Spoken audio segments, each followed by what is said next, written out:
The show is here. Yo, our mission is clear. It's time to change healthcare. Have no fear. Today is the day. This is the hour. Together, you know we've got the power. Drop the silos. We're all the same team. Experience, business, tech, and marketing. How can anyone be satisfied with the way things have always been? Yeah, we've tried. So join us now. Join the revolution. Consumer first health is the evolution. Status quo, more like status no. Yeah, this is the healthcare rap. Y'all, come on, let's go! New choices, new platforms, new care models. In the healthcare of tomorrow, consumers win. But who will design it? What will it look like? And how long will it take? We're here to answer those questions with some provocative thinking about how to create the healthcare that people actually want. Ready to roll up your sleeves, look at the world a little differently, and explore the frontiers of consumer health together? Join us. This is the Healthcare Wrap. Welcome back. I'm Jared Johnson from Shift Forward Health, and here's what's going to go down today. We have the flavor of the week about Amazon CEO Andy Jassy's healthcare letter. What does his vision include, and how can our organization's visions better align for the benefit of consumers and society? I'll talk about that. Then we welcome Laila Waggoner to continue our theme of building up the consumer muscles within healthcare organizations. Consumer transformation can feel daunting because it requires so much culture change, and Laila shares how we can accelerate consumer-first innovation no matter what role we play. It's time to dive right in. Are you ready? Let's go.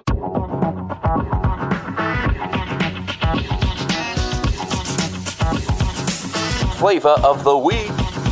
We've needed a vision, and Amazon was more than happy to give us one. On February 23rd, the day that the One Medical acquisition received final approval, a letter from CEO Andy Jassy appeared on the feeds of Amazon users everywhere, sharing their vision for an improved consumer health experience. I'm surprised I haven't heard more people talk about what I now refer to as the Jassy letter. Here's the first paragraph. Dear customers, today getting great healthcare is often too difficult and inconvenient. Typically, you have to find a doctor, make an appointment a few weeks in advance, and drive 15 to 20 minutes or longer to the doctor's office. When you get there, you wait in the reception area for a while, get called by a nurse into an exam room, wait another 10 to 15 minutes or so, and eventually see a doctor for only a few minutes, who often then prescribes a medication. Finally, you drive 20 minutes or more to the pharmacy and wait for the medications to be ready, all while you or a loved one you're caring for aren't feeling well. It's a lot of work, and let's face it, the system isn't working for customers or clinicians. He then goes on to describe how their suite of healthcare services, Amazon Pharmacy, RX Pass, Amazon Clinic, and of course now One Medical, all work together to provide a different type of experience. I think some of us who are insulated in the industry might feel like any of these statements on their own aren't exactly groundbreaking, but by combining them into a single paragraph, what it does is give a vision to consumers,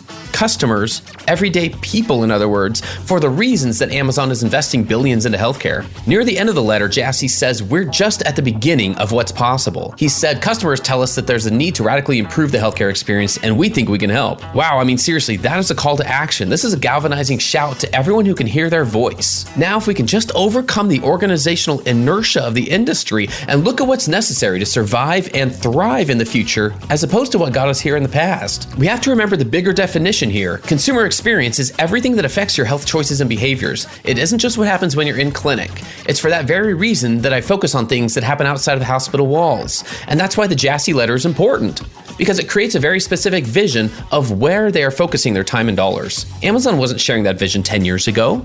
Nobody was, publicly at least, and they certainly weren't popping it up on the feeds of millions of retail customers. I wonder how many traditional sick care organizations have published a vision for their destination. Do they just want to preserve their clinical care services? Do they want to expand their offerings to provide true whole person care in ways that can benefit their bottom line as well as society as a whole? Most weeks on this show, we ask guests where they hope the short-term destination is, where they hope that all of these efforts to provide a better consumer experience will get us. That's a question for each of us to reflect on, and our visions don't even have to fully align. I recognize that, but is there enough overlap that we can have a more centralized conversation with aligned incentives and goals that can get us to a better place faster? Or does each specialty and type of organization want to keep trying to solve the same problems from their own silos? My job here is to help you see the pattern, and the pattern of disruption shown by the Jassy letter is to first, create a vision, second, publish that vision, and third, invest in that vision. So whether you're in a digital health startup, a traditional sick care organization, a disruptive primary care or virtual care organization, or whatever, this pattern will expedite your efforts to see things from the consumer's standpoint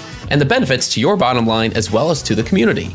Now is the time for us to collectively create a vision of what a better consumer experience looks like and how we'll get there. That's another way that we'll build the healthcare of tomorrow. And that's the flavor of the week.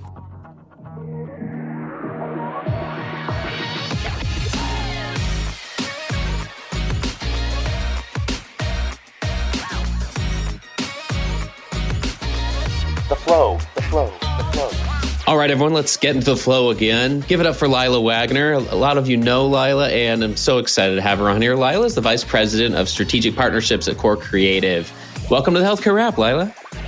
Thank you so much, Jared. I'm really excited to be on the podcast. I've been a big fan and listened to a lot of episodes, and now I actually get to be here with you. Absolutely. There are those who it's worth every amount of effort it takes to get people on here because we just value the conversations that people have. And I'm so glad we're able to sync up here and get this on the books because there's a lot that you've been able to share at conferences and share with clients is about consumer-driven innovation, what that even means. We're going to dig into all that. But let me back up a little bit and ask, what did I miss in your bio? What else would you like our listeners to know about you and your background? Yeah, sure. So I have been in this business for, your listeners can't see my silver hair, but I've been doing this for quite a long time.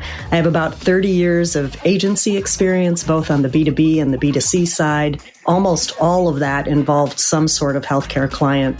And that's, the full gamut from community hospitals to very large health systems, academic medical centers, but also managed care organizations, health plans, medical devices. So really have had an opportunity to see healthcare from all kind of different angles.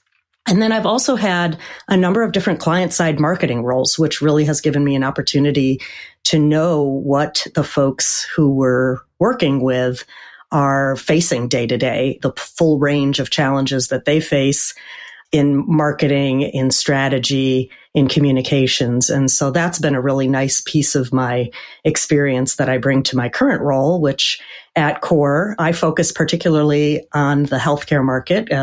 Core Health is the specialized healthcare marketing practice within Core Creative.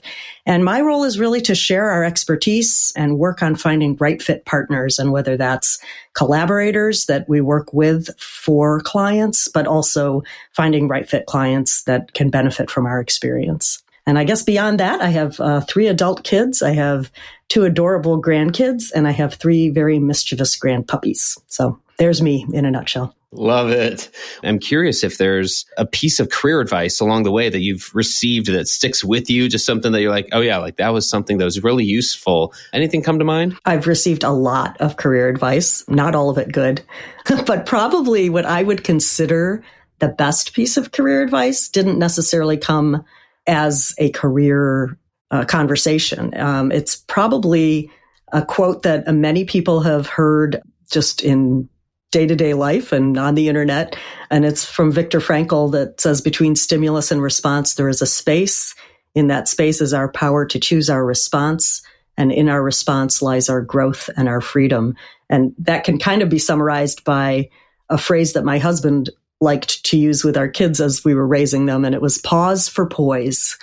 And the idea of just taking a second, taking a minute so that we're not always in reactive mode, but to really stop and consider, what should we do next? How do we respond, as opposed to just reacting? And I found that to be a really useful piece of advice for myself, because I tend to be kind of a reactive person sometimes, kind of emotional, passionate for sure, but also great advice to give our clients who are often faced with challenges and they just want to jump in and react to a competitive situation or react to now, disruptors are certainly part of what you and I have been talking about for quite a long time. But just pausing to really consider what are the issues can be really valuable. Oh, I feel like that could be a whole series or a podcast all on its own. Pause for poise. Kind of love that. So I might be stealing that, but I will give full credit. Go for it. Go for it. It's all good. Well, that's great. Well, Laila, one of the things I did want to speak with you about today just has to do with kind of where we are as an industry, especially with traditional healthcare organizations, hospitals and health systems, for instance, where they're where they're doing well, where we've made some progress, and then where we still have some work to do. And I'm learning that there's more than one term for it. The term I'm using lately, it just has to do with consumer-centered design or consumer-centered innovation, consumer-first innovation, innovating something about a care model or the marketing of it or an experience within it that is different because it's designed around consumers' needs. Maybe you can give us, just from your standpoint, when it comes to this type of consumer innovation, what do you think healthcare organizations are doing well right now? What kind of progress have we made?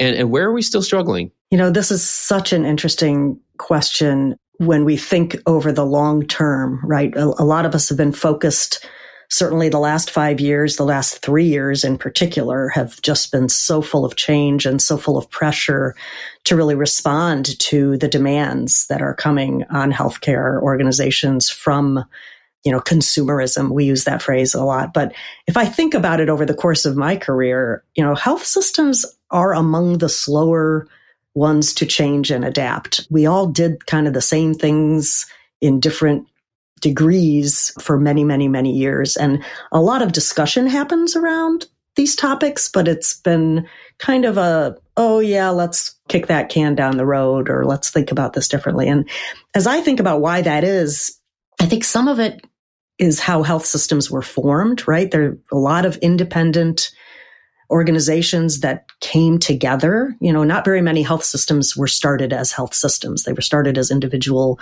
organizations with their own structures, with their own cultures, with their own ways of doing things. And then they sort of have come together and found ways to adapt and to streamline and to be more efficient and to leverage strengths and think about things differently. But along the way, there's a lot of internal silos.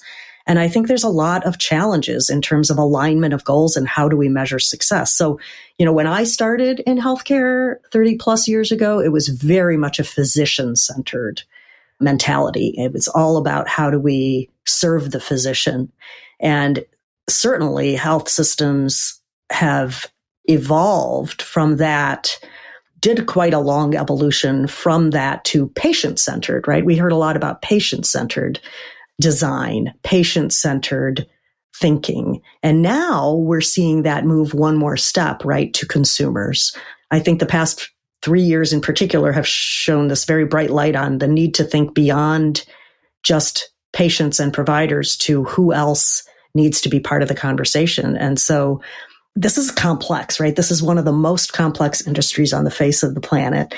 But things like a shift from fee-for-service to outcome-based thinking, and from an individual treatment being treated to thinking about the health of a population as a whole, I think that's part of what has made us realize, we need to think not just about the people who come through our door as a patient, but to consumers. And so I think, lots of organizations are tackling this. Almost all organizations are tackling this, but their ability to do so successfully really depends, I think, on thinking about how their incentives are aligned or not aligned, right? And how we deliver care tends to be how we're compensated for care. And we measure, we do what gets measured, right? So if we're thinking about the things that are getting measured, are those focused on the consumer and their experience or not? And I think that's an evolution that is really, we're still at the tip of that. I think we're at the front end of that. And organizations are really just starting to figure out how to understand it to begin with, let alone how to tackle it. So I see the leaders in this space as really listening more to consumers, really paying attention to what can be learned from other industries. I see leaders hiring those folks who are tuned into consumer insights, sometimes from outside healthcare, outside the traditional kind of, once you get into healthcare, you stay into healthcare forever. And, we only promote from within. I'm seeing a lot of leaders coming from retail, from tech, and we're trying to learn, I think, a little bit faster. Stay tuned for more provocative thinking after the break. Consumer demands, disruptive technologies, and AI are shaping healthcare for years to come. On the Hello Healthcare podcast, we dive deep on these issues with leaders who are driving change. These stories will inspire you to create and demand a better future in healthcare. Learn more at hellohealthcare.com. And now, back to the show.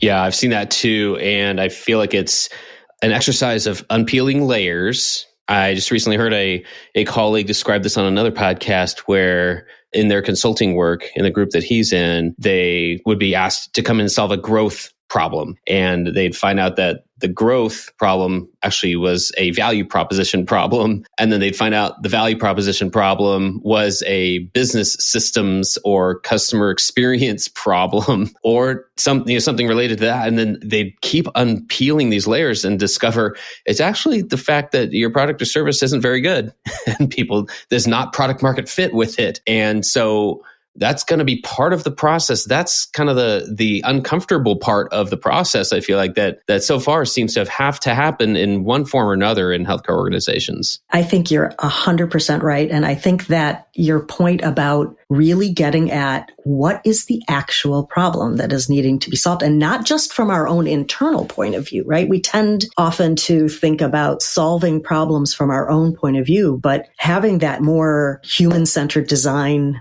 and design thinking perspective. And that's something that we're really working to employ when we think about marketing challenges. But really, from a patient experience standpoint, this is still really a challenge for people. And I think that's one of the techniques that is being brought into healthcare now, where we're thinking about from the consumer's perspective, what does this look like? And what's the actual problem that needs to get solved? Like you said, I just think it's a fascinating time. It is. And it just brings out a lot of needs to be agile in our thinking, to be innovative, and to make space for that.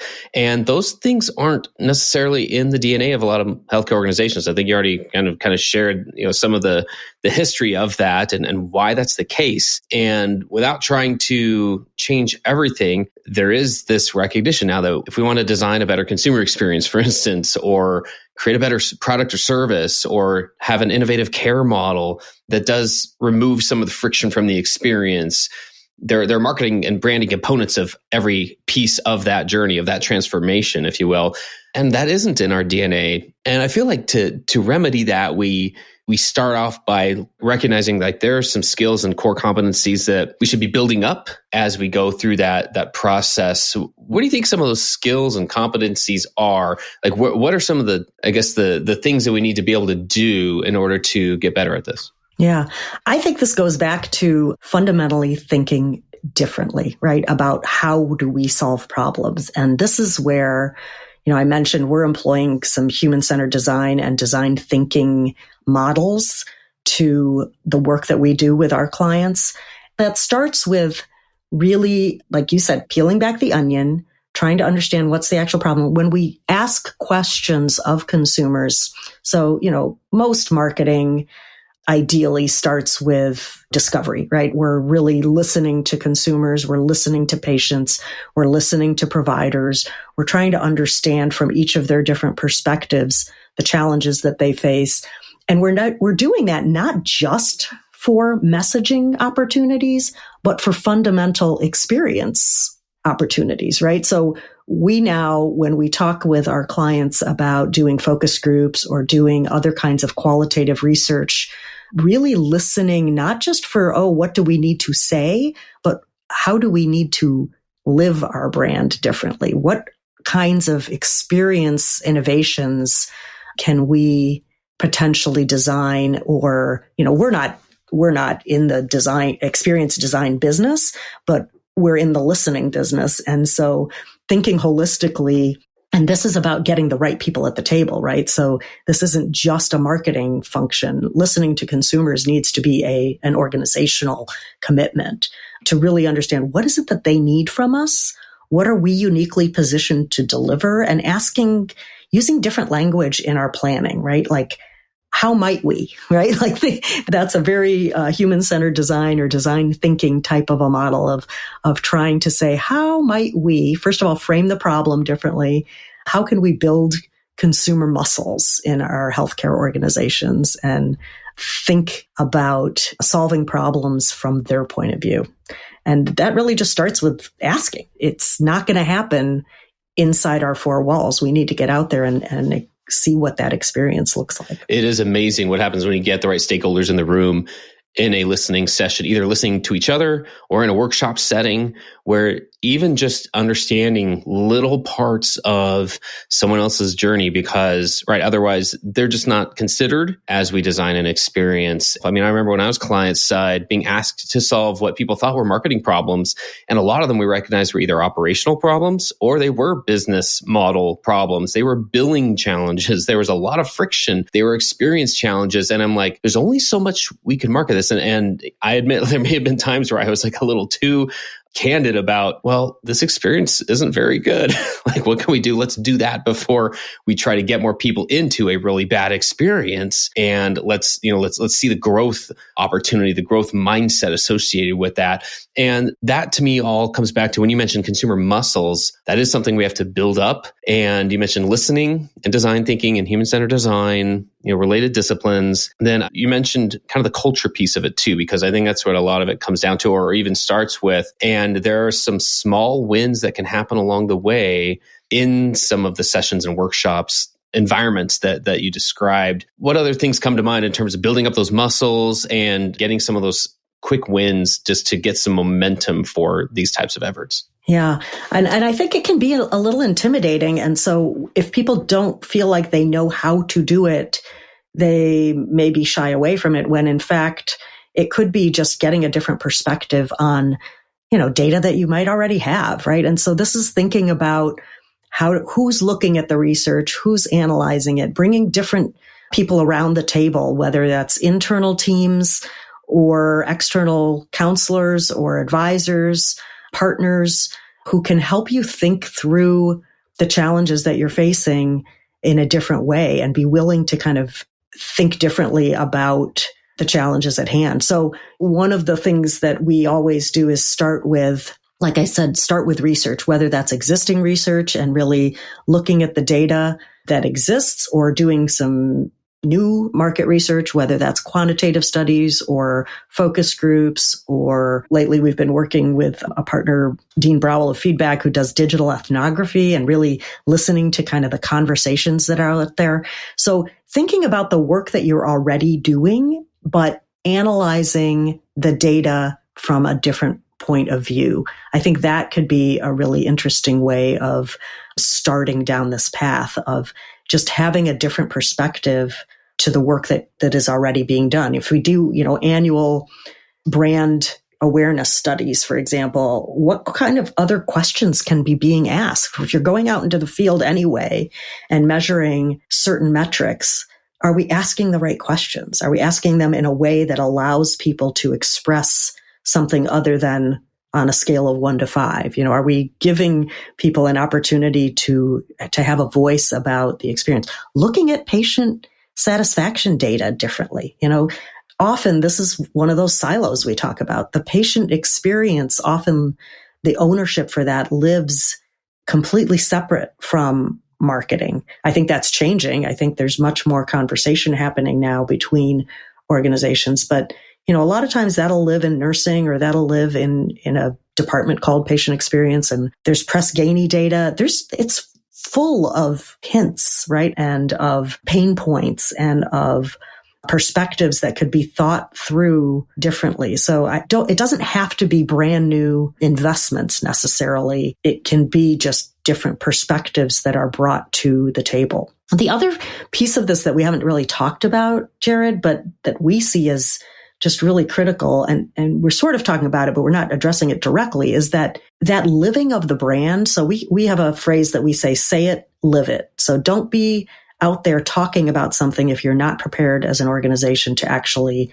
deliver on the experience. But that means our team, right? That means our frontline staff. That means getting everybody inside the organization understanding what that brand promise is all about. And what does that mean in terms of how they deliver care every day, or how they engage with consumers every day? So thinking that through when you're doing any sort of brand work or messaging, to be really also asking the question, who else needs to know this, and how will they do their job differently, and engaging them in in coming up with those activities, those behaviors, if you will, so that it doesn't become something that's imposed, but something that's really organic and embraced by the organization. Yeah, those parts are really important. Like you said, that you have to find ways to continue getting traction and build the momentum, or else a lot of this just stays as a poster on the wall, a journey map or a qualitative data report. Yeah, it just stays sitting on someone's desk instead of being incorporated into the culture. That's spot on in terms of how important that is. I feel like a lot of things we've just talked about, these are being tasked to people in different departments, people with different titles, people different seniority levels. It reminds me of the early days of digital transformation and digital marketing and digital health even, where that wasn't a department. It wasn't a team for most organizations. There was a person who was kind of like the, all right, go figure that out for us person. And that person had to continually build a business case while getting better at the thing and understanding it. And it was new and it was changing a lot. That's right now where I feel like consumer first transformation is, consumer centered innovations, these muscles we're talking about building up, and professionals involved in it seem to have like all these different titles. And I'm wondering how do we coalesce that? Like, how can we build up this community of professionals who are involved in this work? Yeah, I mean, that's the work that you've been doing, right? You know, the consumer first mindset, these calls that we've been having once a month. It's interesting to me. There are people from all different perspectives who are interested in this. And, you know, I think I don't have the 100% solution on this, other than 100% we need to start by talking about it, right? And be talking about it with our colleagues, with other folks within the department, finding those, you know, champions, those folks who are really passionate about it, and aligning yourself with them. So if you're in an organization that doesn't have somebody designated as, you know, the clear owner, if you will, of consumer experience, but that's something that's of interest to you, you know, we see it certainly from a marketing perspective, but finding those other champions within the organization and having those conversations is a great first step, because then you start to see where are the parallels, who else is working on these sorts of things, and then you can make a case together potentially to leadership about the opportunities that you see and potentially the paths that you know, the work streams that might make sense to actually formally adopt to try to get further ahead. You know, it's so different in different organizations for sure, but I think that's, you know, it all starts with having the conversation, which you're just so great at enabling, so, and encouraging. So appreciate you. Well, I always love starting with a conversation. That's one part of having the podcast here too, which is just my excuse to connect with awesome people like yourself. And with that, that's going to be a wrap for this episode. I've had the pleasure of speaking with Laila Waggoner from Core Creative. Thanks so much for joining us today. Thank you so much, Jerry. Thanks for tuning in. If you like what you heard, please spread the word. Tell your colleagues to tune in for all the awesomeness, then leave a review on Apple, Spotify, or wherever you listen. This show is produced by Shift Forward Health, the channel for changemakers. Subscribe to Shift Forward Health on your favorite podcast app, and you'll be subscribed to our entire library of shows. See our full lineup at shiftforwardhealth.com. One subscription, all the podcasts you need, and it's all for free. And remember, we might have a lot of work to do in healthcare, but we'll get there faster together. Thanks again.